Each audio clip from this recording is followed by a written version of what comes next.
can't see anything. Damn, we're off course. No, I can't see it. Way off. On June the 1st, 1999, as an American Airlines jet prepared to land amid fierce thunderstorms, passengers knew they were flying into trouble. I don't know what made me aware, so doggone aware, that we were going to have a problem.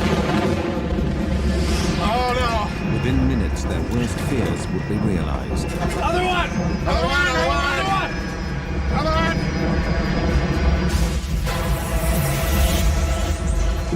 I'm yelling, get away from the plane. Run. Get away from the plane. I don't know where we're at, but there's a road that goes around the airport. Well, we got a lot of people hurt. This film tells the story of a tragic and avoidable disaster. The investigation would reveal a lethal combination of pilot error, the devastating effects of severe weather, and a dangerous race to keep the plane on schedule. It would also uncover disturbing evidence of an industry-wide failing, one that could kill again at any time.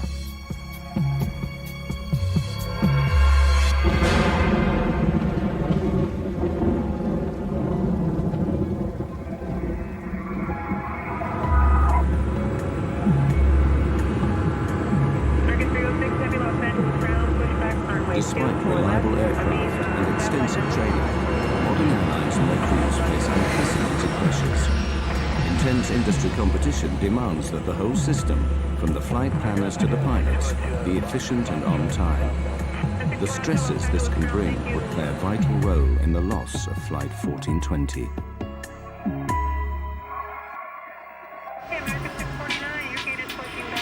For a large operator like American Airlines, the pressures start with the complex task of scheduling their vast fleet.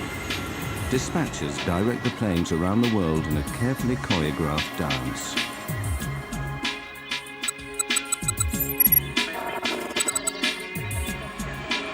The strain of maintaining this efficiency affects the entire system.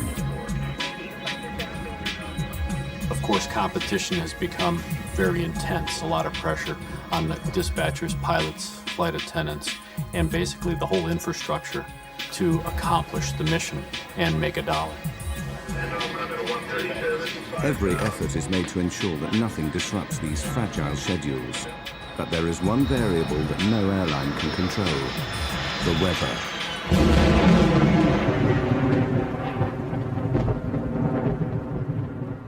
The southern states of America are especially prone to severe weather.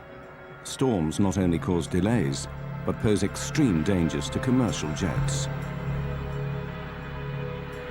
Delays, scheduling problems, and fierce thunderstorms would all conspire to turn a routine flight into a terrifying race against time.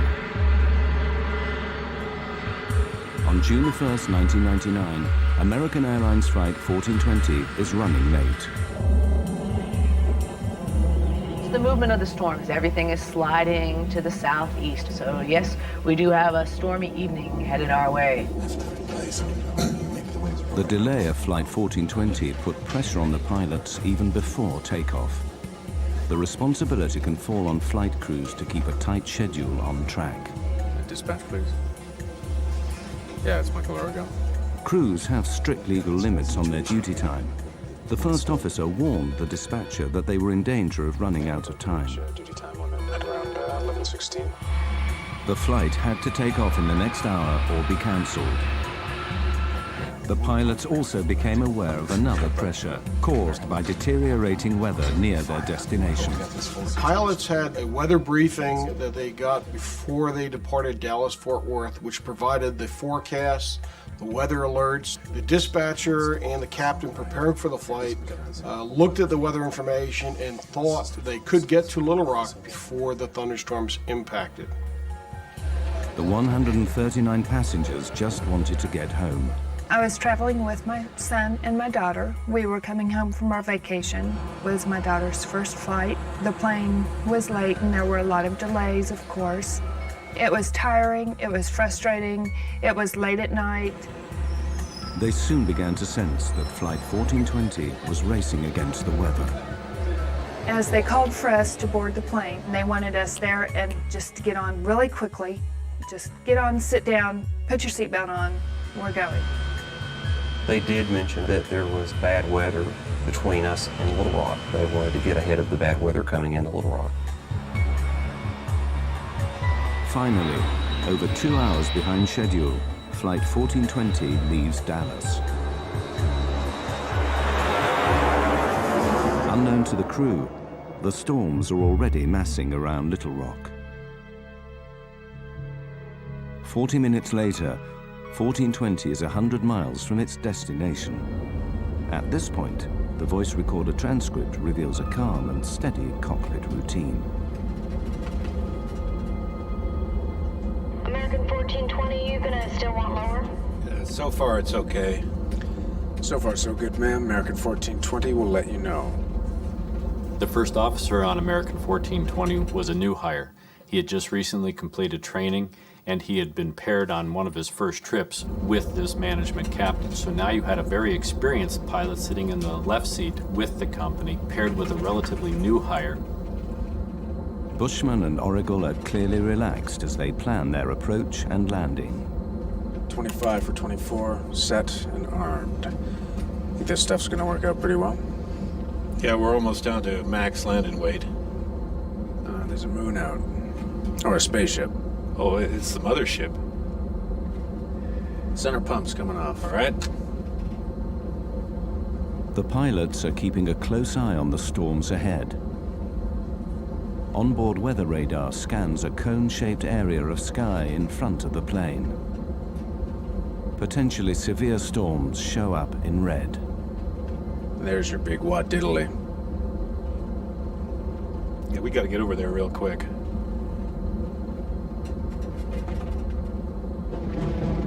Don't like that. That's lightning. Sure is. The American Airlines dispatcher issued an update on the shape and formation of the thunderstorms. Right now on radar, there's a large slot to Little Rock. Thunderstorms are on the left and right, and Little Rock is in the clear, sort of like a bowling alley approach. Thunderstorms are moving east-northeastward towards Little Rock, and they may be a factor for our arrival. I suggest expediting our arrival. Dispatcher gave this flight crew the weather information. It appeared to him that there was going to be a gap, or what he called the bowling alley, where you had two types of thunderstorms or two thunderstorms with an alley between it. And that the flight crew, if they had expedited their travel to Little Rock, could probably make it up that alley before the two storms closed together. But as Flight 1420 descends, the plan to beat the storms is about to go seriously wrong. The pilots do not realize that the walls of the bowling alley are closing in.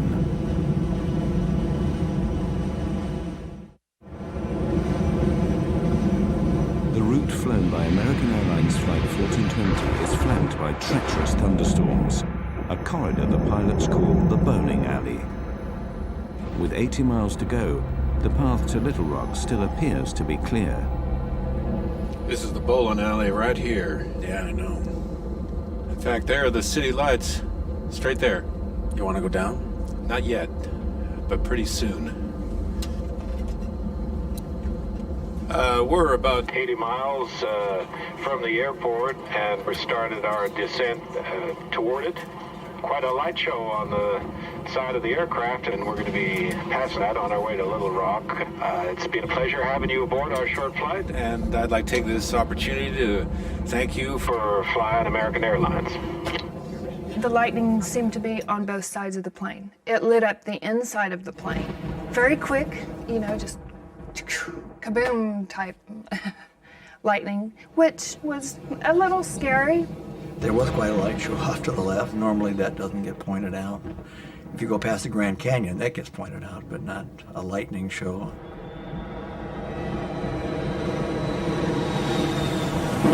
As the plane descends, transcripts of the cockpit voice recordings show that the pilots are aware of rough weather ahead. Descent checks complete. We got to get there quick. Yep. Sit them down early.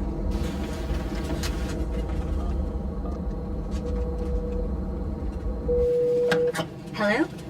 I think it's going to get a little bumpy here again, if you don't mind. Do we need to sit down? Well, how far through are you? We're almost done, but not quite. Well, finish it up real quick. Okay. I thought it was more turbulent than normal. I remember especially watching the flight attendant, and I was looking at her with amazement. I was wondering how could she hold those trays and pour the drinks and not spill everything. From that point, it just got worse. With flaps 40, 130,000 pounds, 200 feet. As they prepare for Set and landing, the cross-checked. pressure on the pilots will Tail now the ice, steadily not required. rack up. Not required. Manual brakes. Manual's fine. At first, as the crew pick their way around the storms, everything seems steady. Yeah, actually, there's a city right there. Yeah. Breaking through this crowd. Good, doing good. Even when the first indication comes that the storms are advancing, the pilots take it in their stride. Whoa. Looks like it's moving this way, though. Yeah. Just some lightning straight ahead. I think we're gonna be okay, though. Right there. Yep, right down the bowling alley. As my friends would say, California cool. Cool. Peachy. Exactly. 1420 at 11.3 for 10,000. But when the pilots contact the controller at Little Rock, he gives the first of a series American of alarming 1420, weather Little Rock alerts. approach, roger. We've got a thunderstorm just northwest of the airport moving through the area now. Wind is 280 at 2.8, gusts 4.4, and I'll have new weather for you in just a moment, I'm sure. Gale force winds are gusting to 50 miles per hour, enough to blow tiles off a rooftop. High winds pose a severe hazard for Flight 1420. Crosswinds could make it difficult to control the plane on landing. The pilots must quickly determine if they're within safe limits. They calculate the strength of the crosswind from its angle to their final approach. All right, so that's 280 at 44. Gusts at 44. Right. Near the limit. Well, it's 40 degrees off. I mean, you're not out of the limit because of the angle, but that's pretty close.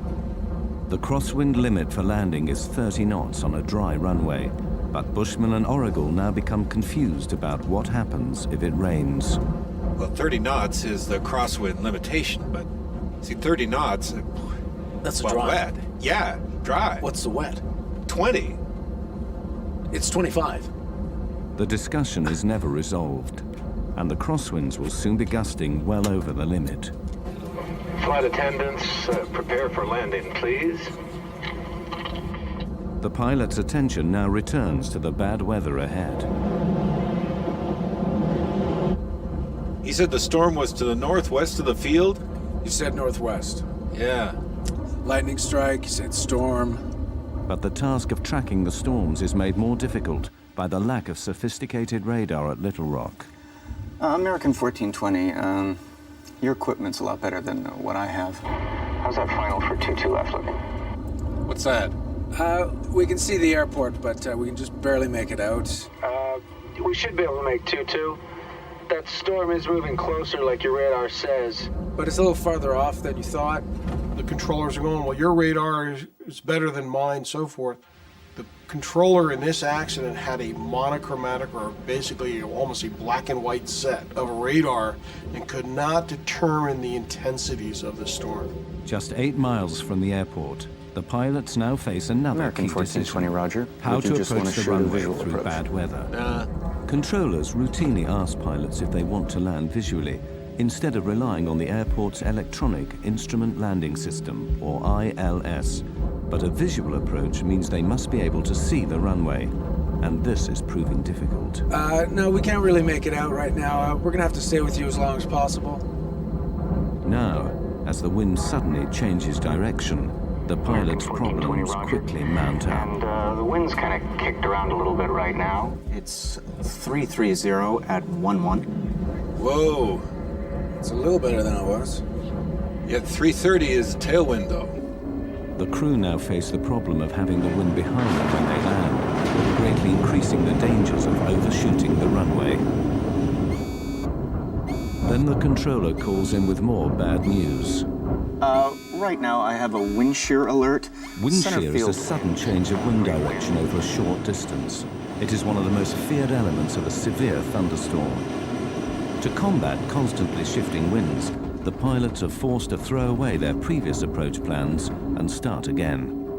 They have to reverse the direction of their approach, so they will be landing into the wind. Yeah, we're gonna need, or We would rather go into the headwind, sir.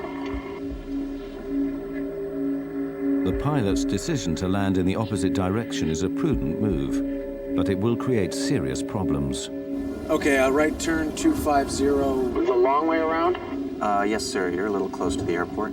Yeah, right. 250, that'll work.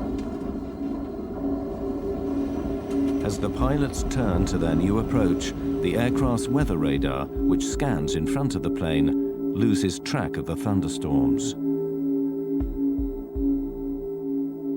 Worse still, the turn delays landing by more than 10 minutes. And with every passing moment, the storms are growing in intensity.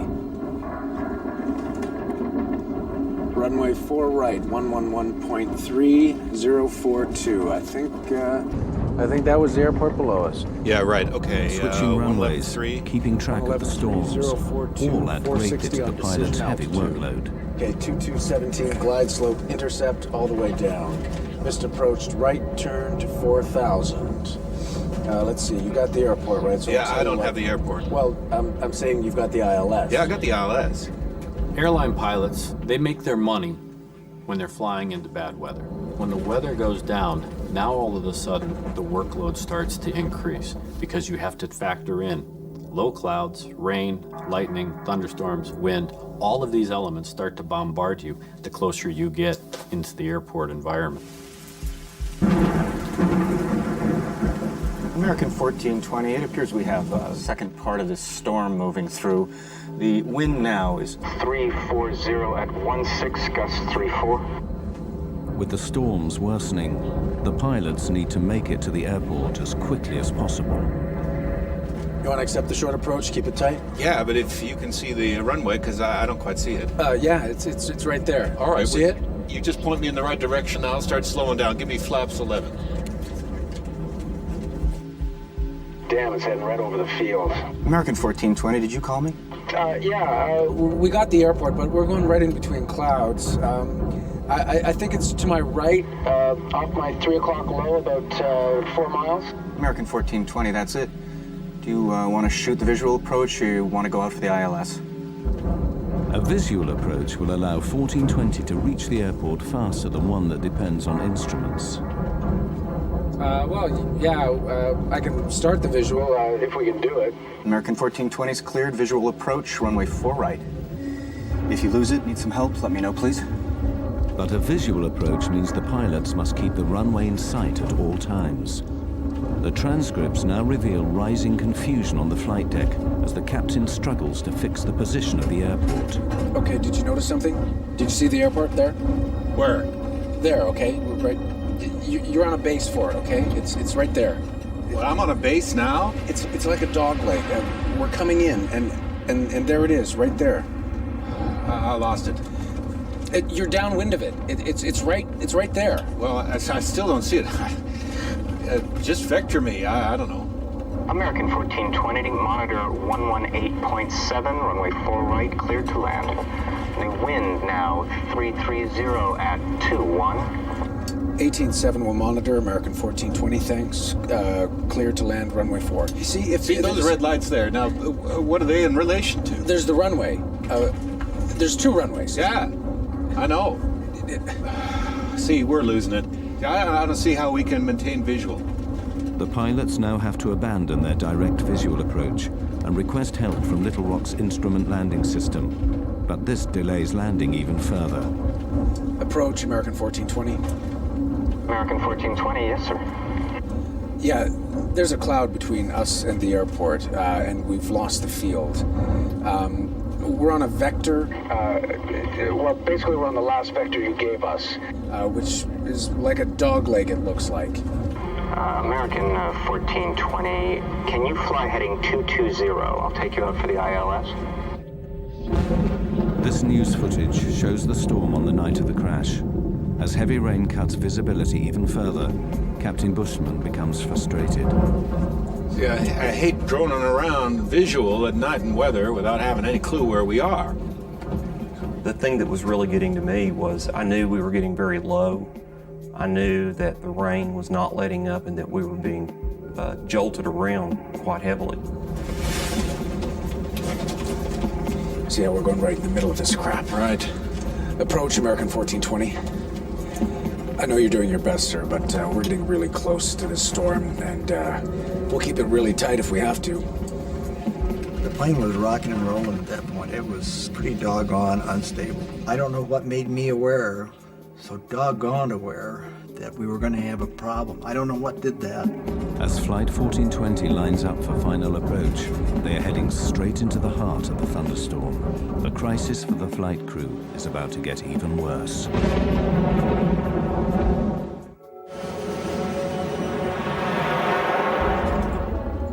With Flight 1420 4 minutes from touchdown, severe thunderstorms give the pilots another major problem.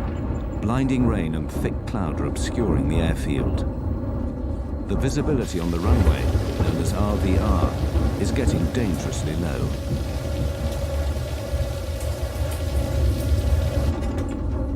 We're going right into this. American 1420. Right now we have heavy rain on the airport. I don't have new weather for you, but visibility is less than a mile. And the runway 48 RVR is 3,000. Visibility is down to 3,000 feet.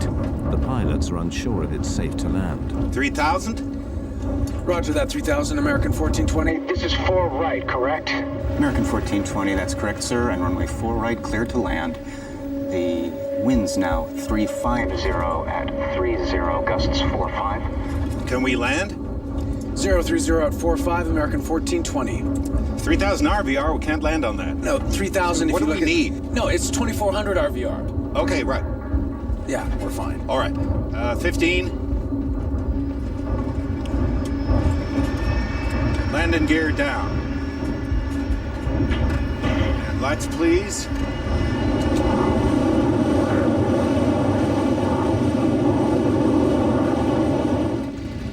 As we descended through a very dark black cloud. The rain seemed to be going horizontal. It was windy enough, apparently outdoors, that the plane was moving around a lot. I'd never done this before. I buckled up really tight, almost uncomfortably tight, and I was concerned enough. I put my shoes back on and got ready to go. There was something going on that made me very nervous. The crosswinds are way over the limit. The pilots could divert to another airport, but they don't, even as the weather gets worse. Wind shear alert. Center field wind 350 at 32. Gusts 45. North boundary wind 310 at 29. Northeast boundary wind 320 at 32.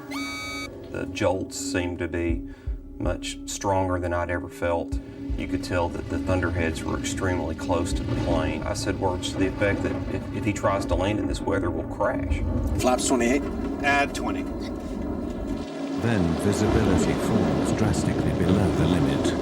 American 1420, the runway 4 right RVR is now 1,600. Damn. The crew are rattled. Speed. Under pressure, 1,000 they feet. begin to make mistakes. I can't see anything. Looking for 460. It's there. Couldn't see anything. The wind was throwing the plane around so violently. I think it was enough of a crosswind that I was afraid we were going to land on the wing. We felt like we were going to tip over. I mean, it just felt that bad. You want 40 flaps? Yeah, I thought I called it. I knew the way he was jockeying the plane and the sounds of the engines that he was trying to get lined up for the runway, and I couldn't see it, but I could tell we were close, and I kept thinking, where's the runway? 1,000 feet. 20. 40-40 land. This is a can of worms. Wind is 330 at 28. I'm gonna stay above it a little. There's a runway off to your right. You got it? No. I got the runway in sight. You're right on course. I got it. Stay where you are. I got it. Most of the people at that point in the plane were just holding on really tight, just looking forward. I mean, like rigid. I suspected the worst. I mean, I really did. We might not get down.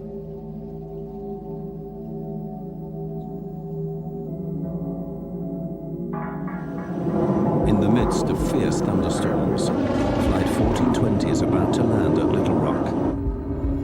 Low visibility and high winds make the final approach treacherous. Wind 330 at 25. 500 feet. Plus 20. Wind 330 at 23. Damn, we're off course. No, I can't see it. Way off. I can't see anything. Got it? Got it! 100 feet. 50 feet. 40. 30. 20. 10.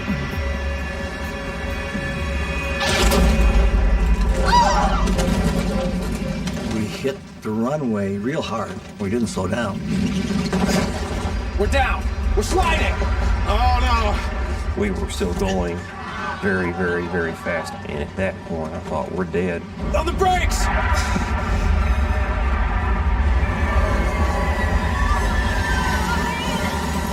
It was just chaos. It was terrifying. Quite literally terrifying. Other one! Other one, other one.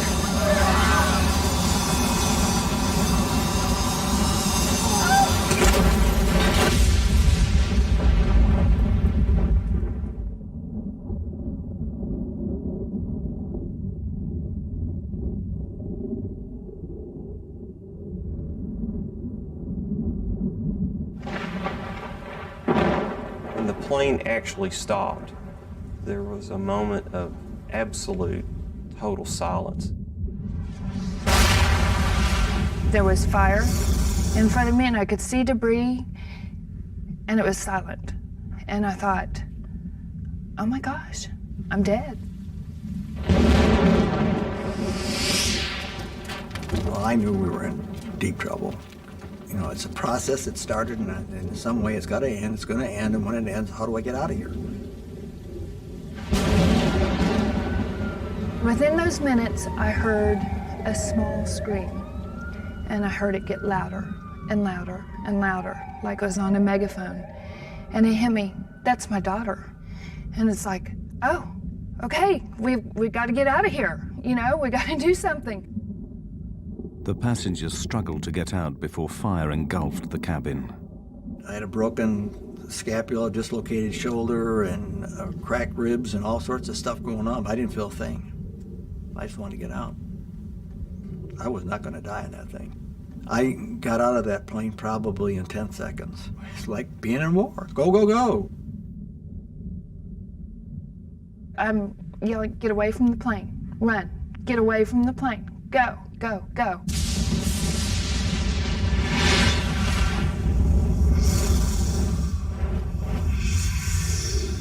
Some folks looked like they'd been in an explosion. Their clothes were tattered. I saw a man using his cell phone to call for help. Okay, I don't know where we're at, but there's a road that goes around the airport. Well, we got a lot of people hurt.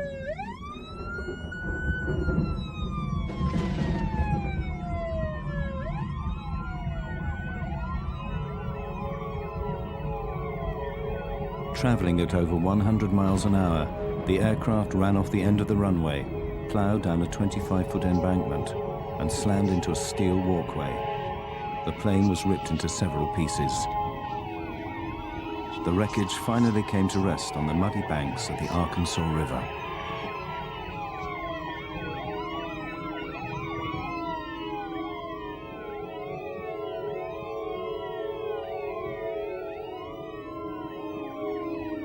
Ten passengers died in the crash. Captain Bushman was killed instantly when the cockpit was split open by the steel walkway. It was a shame I hadn't, literally a shame that I had not done more to save people. That's the worst nightmare I have.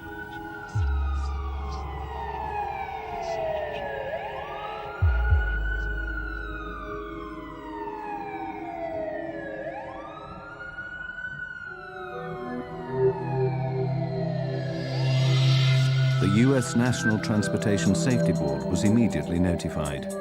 Greg Fife was the NTSB's chief investigator. The night American 1420 happened, I received a phone call about 1 o'clock in the morning. from our communications center at the NTSB advising that there had been an aircraft accident at Little Rock, and there may be some fatalities involved. Fellow investigator Don Ike was quickly on the scene. There's a sense of adrenaline as an accident occurs like this, where you're being launched to the accident scene. And there's a strong urge to get there, to try to find out what happened, to document the facts so we can prevent it from happening. The NTSB set up a command center close to the site. They would spend the next 18 months piecing together the events that led to the crash. We did have a basic idea when we got on scene of what had happened. We just didn't know why. We knew the airplane went off the end of the runway. We knew that the pilots couldn't stop it. We knew that the aircraft was destroyed going through this catwalk. We knew that the subsequent post-crash fire killed people. We just didn't know why at that point. The NTSB worked backwards from the impact, piecing together the sequence of events from the final approach all the way back to Dallas-Fort Worth. The first question for investigators was why the pilots had been unable to stop the plane.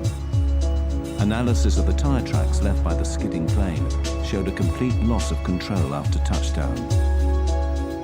When you look at the width of those tire tracks, you then see that the airplane wasn't going straight, but in fact was sliding sideways.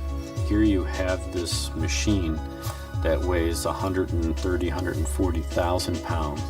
It has 100 or so people on it. It is sliding uncontrolled off this runway.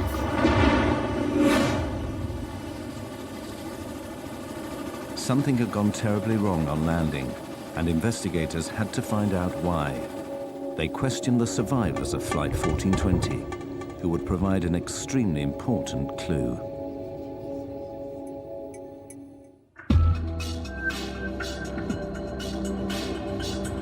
The NTSB investigators needed to find out why Flight 1420 had slid uncontrolled off the runway. They set out to interview surviving passengers, many of whom were local to Little Rock. Their eyewitness testimony would point the inquiry towards the most important mechanical system used to slow a plane down after landing. We were really interested in were those passengers that were sitting in a position right near the wings who could look out the windows and tell us whether they saw the ground spoilers deploy. Spoilers are large flaps that flip up on landing, literally spoiling the airflow over the wings. This prevents them from giving lift and allows braking to take effect. Crucially, none of the passengers saw the spoilers deploy. To check their testimony, the NTSB examined information from the airplane's black boxes. The flight data recorder, which monitors the systems on board during flight, confirmed that the spoilers had failed to deploy. The implications were catastrophic. Flight 1420 had no hope of stopping in time. On the brakes! We're sliding! Oh no!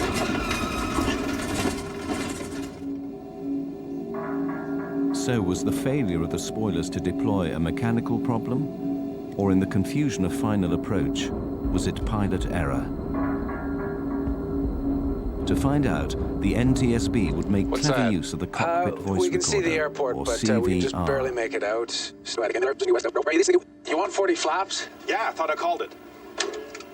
One of the key elements that the CVR team was listening for was the setting of the spoiler handle. We saw on the flight data recorder that the ground spoilers didn't deploy. We wanted to know if the handle had been actually armed or not, and we were looking for a specific click sound. We couldn't find that sound on the accident CVR, which led us to believe that the handle was never in the armed position at touchdown.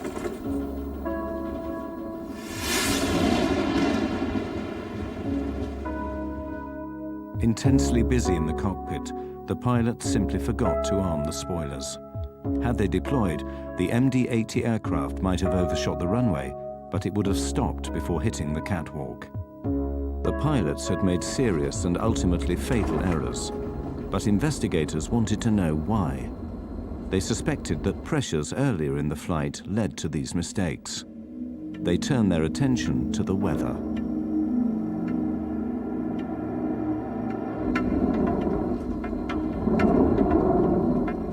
clear to us that severe weather had been in the area around the time of the accident.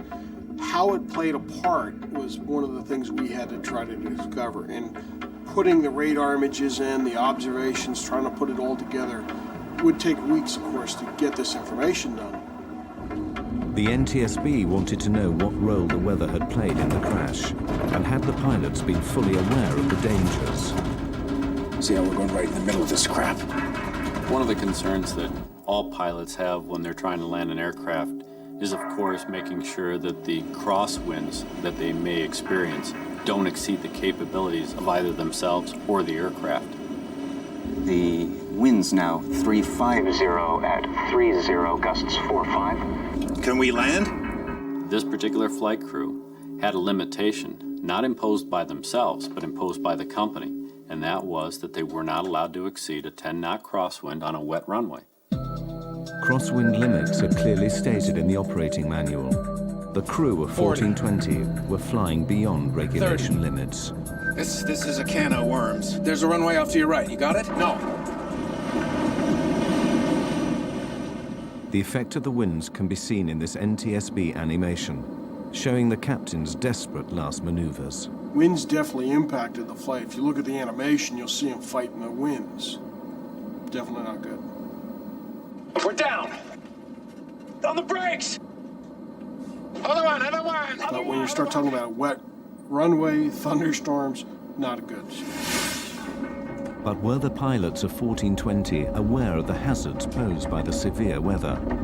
For the NTSB, previous accidents had made the dangers of thunderstorms all too clear. In 1994, a US Air DC-9 fell victim to wind shear in North Carolina. The plane stalled at 250 feet and fell from the sky. A Delta TriStar crashed after flying into the most severe kind of wind shear that created an intense downdraft of air.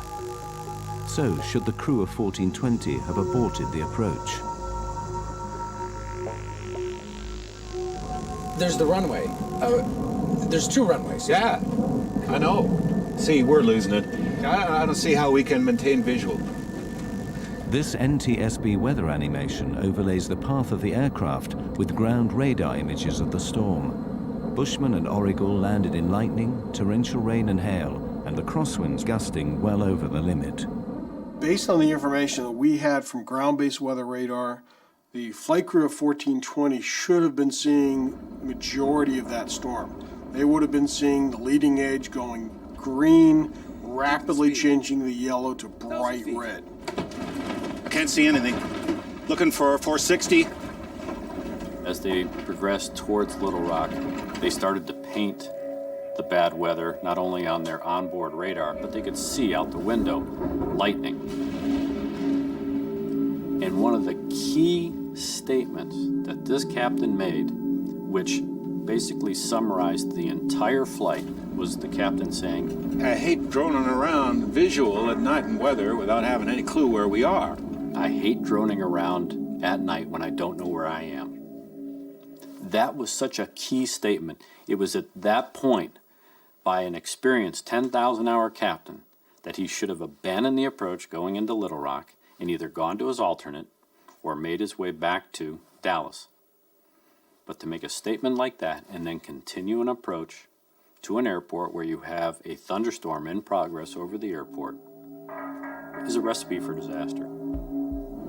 But the pilots were not the only ones to be heavily criticized. As the investigation continued, American Airlines flight policy would come under fire, and an industry-wide scandal was about to be exposed.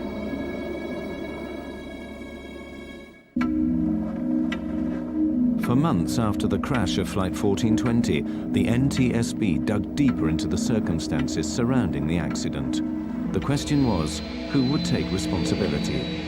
American Airlines were reluctant to admit that their pilots had knowingly flown into a severe thunderstorm.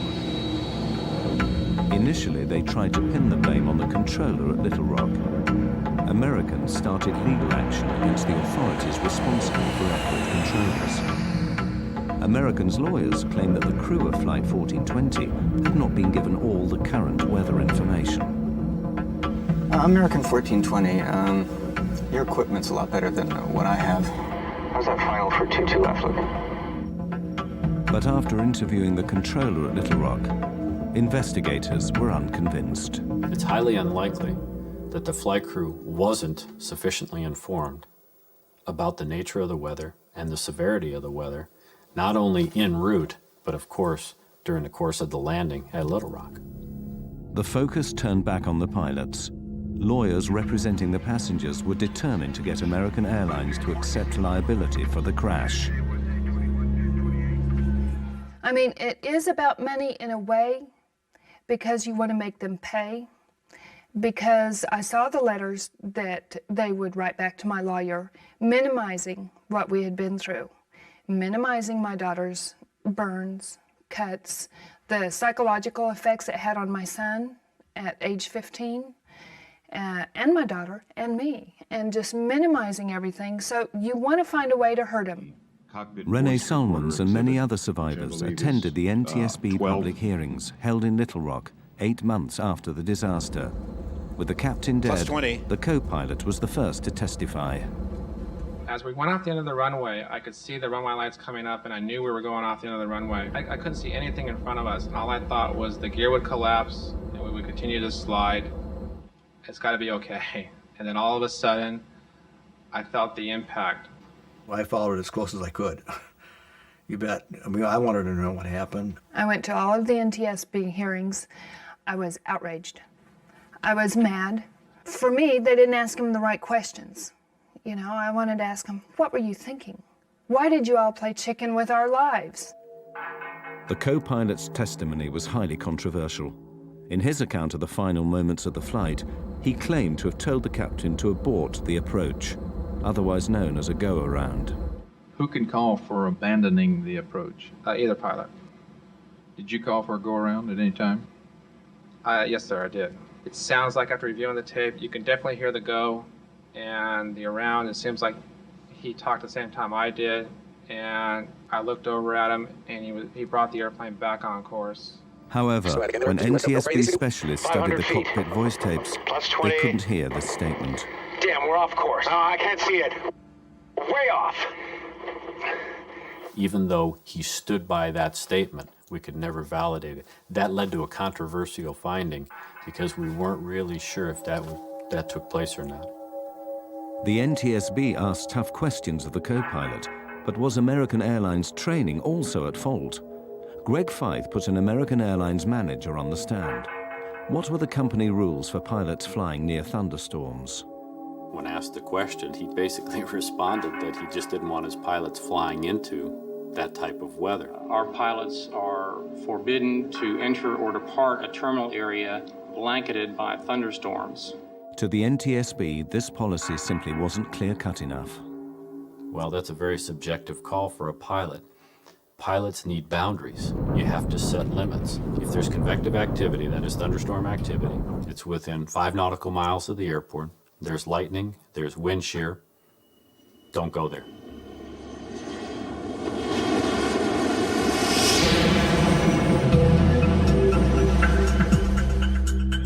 The deeper they looked, the more the NTSB found that flying into thunderstorms was disturbingly widespread. Extraordinary evidence given at the hearings revealed that the problem spread through the whole industry.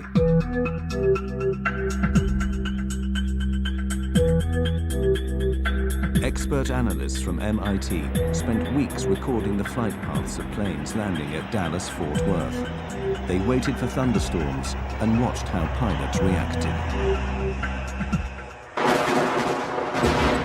Their animation plots the planes coming into land, overlaid with radar images of the storms.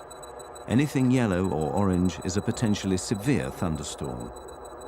Of the 2,000 encounters with thunderstorms, 2 out of 3 pilots flew into the storm and landed their aircraft. I was very surprised by the testimony at the public hearing, given the fact that they're flying the best equipment, typically have the best training, have the best information available to them. For those decisions to be made to continue into harm's way, it was very surprising to me that they tried to do that. Pilots know that if we go into that thunderstorm, we may not come out of that thunderstorm, and if we do, it may not be basically in one piece. Why did so many pilots fly into danger? The MIT researchers found pilots were more reckless if they were behind schedule, if it was night, and if aircraft in front of them were also flying into bad weather. In the Little Rock case, 2 of those 3 elements were present. It was night, and they were running late.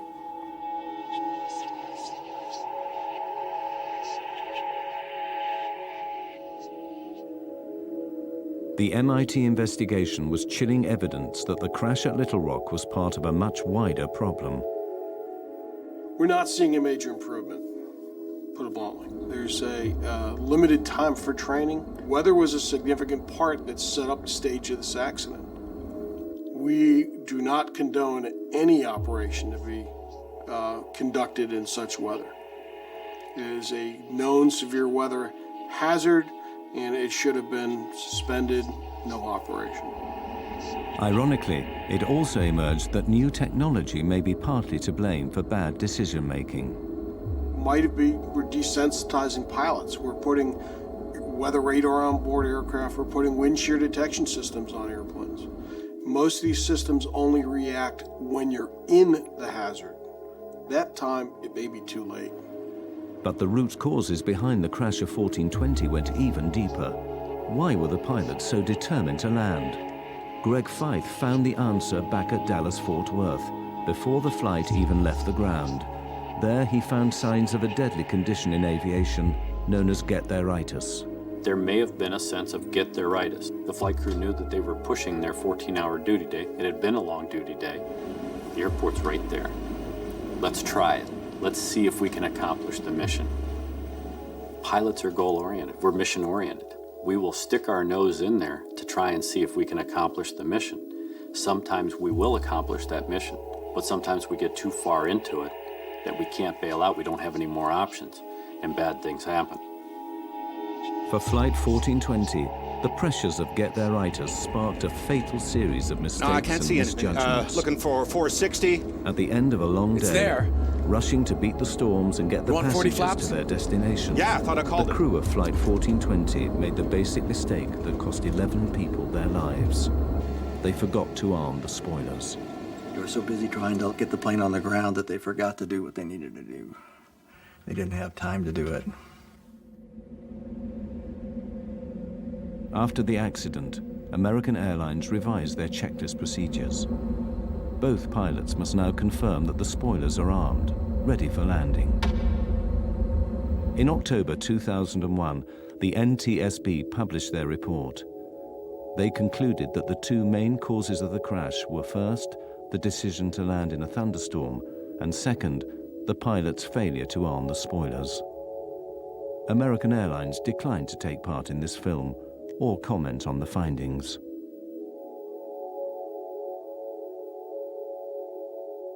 As an investigator, I had over 2 years to basically criticize and determine what the captain was trying to accomplish.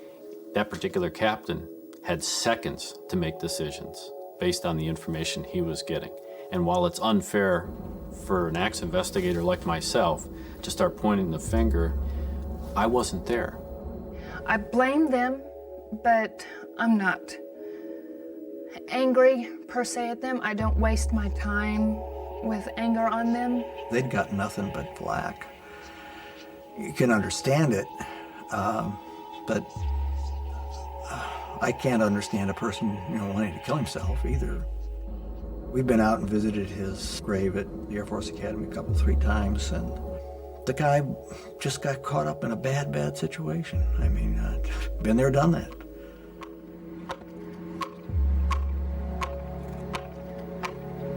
One year after the crash, the survivors of Flight 1420 gathered at the site to remember those who died. For surviving passengers, the effects of the crash are long-lasting and profound. We, as a family, worked long and hard to work through it. We had many talks. It blew apart a lot of relationships. You find out who your real friends are. I cannot do enough to mitigate what happened to the individuals on an airplane. Life is a precious thing, and you're definitely here for a very short time. You know, all of a sudden, your life looks like about a second and a half long. The impact of the crash is something that I try to block out of my mind because I still feel a reaction. People ask me if I'm okay. Well, no, I'm not okay. No, we'll never be okay. I mean, what is this okay stuff? You're different. And deal with it. I mean, that's the way we're going to be. The day after